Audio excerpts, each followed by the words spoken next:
Não, aí eu fiz só essa introdução porque eu queria te perguntar, essa posição do Trump em relação à guerra na Ucrânia parece ser bem distinta, uma visão completamente diferente do que ele tem em relação ao Oriente Médio, né? Já no Oriente Médio, eu acho que ele é a favor ali desse confronto todo de Israel com os seus vizinhos, correto? Olha, eu acho que o Donald Trump ele tem uma orientação sobre a manutenção ou a reconquista da hegemonia norte-americana, uma visão bem diferente dos democratas. Os democratas consideravam que era necessário manter a internacionalização dos interesses norte-americanos ao máximo.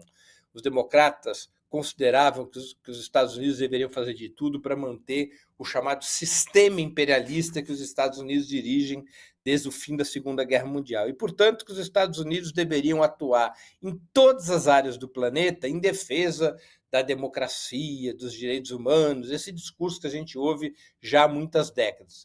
Os democratas defendiam essa posição de que a força dos Estados Unidos, sua capacidade hegemônica, vinham da possibilidade dos Estados Unidos continuarem a ser o xerife do mundo. Não é? O Trump não pensa dessa forma. O Trump acha que os Estados Unidos, para poderem retomar sua hegemonia, os Estados Unidos têm que, em grande medida, se fechar sobre si próprios. Ou seja, os Estados Unidos devem usar a força do seu mercado interno, acima de tudo, para obrigar os demais atores, incluindo aliados, como é o caso da União Europeia, a ceder às pressões que interessam aos Estados Unidos.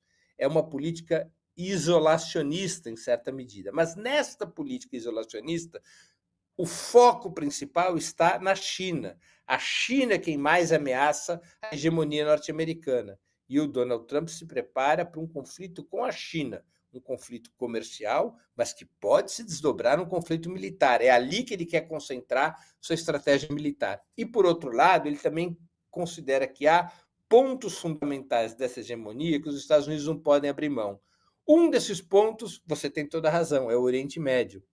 Por que o Oriente Médio? Porque o Oriente Médio tem mais de 60% das reservas petrolíferas do mundo, porque o Oriente Médio é decisivo nessa situação internacional cada vez mais polarizada. E Israel é a cabeça de ponte dos Estados Unidos no Oriente Médio.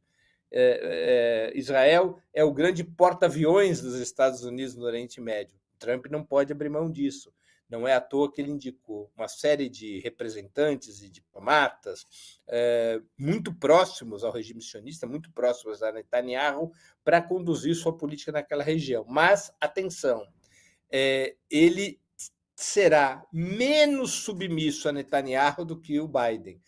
A política dos democratas era de absoluta submissão à orientação do Netanyahu. Não é essa a política do Trump. O Trump não quer estar envolvido numa guerra aberta no Oriente Médio. Ele não quer estar envolvido, ele não queria estar envolvido e por isso pressionou pelo cessar-fogo nesta guerra genocida que Israel travava na faixa de Gaza. Trump quer que os interesses sionistas sejam defendidos de uma maneira que não passe ao público norte-americano o compromisso com guerras injustas, com guerras de extermínio. Essa guerra de extermínio contra o povo palestino é uma das razões da derrota eleitoral de Joe Biden. Então, o Trump aceita que Israel avance, por exemplo, sobre a Cisjordânia, é o que está acontecendo nos últimos dias, porque lá não é uma guerra aberta, não tem aquela repercussão do genocídio sobre a faixa de Gaza, mas ele quis que parasse o genocídio sobre a faixa de Gaza. Ele pressionou Israel para isso. O Trump era muito mais subserviente ao Netanyahu do que é Donald Trump. Donald Trump realmente tem uma lógica nacional chauvinista, os interesses dos Estados Unidos em primeiro lugar. O lobby sionista sobre os democratas dos Estados Unidos fazem com que os democratas coloquem os interesses do lobby sionista em primeiro lugar.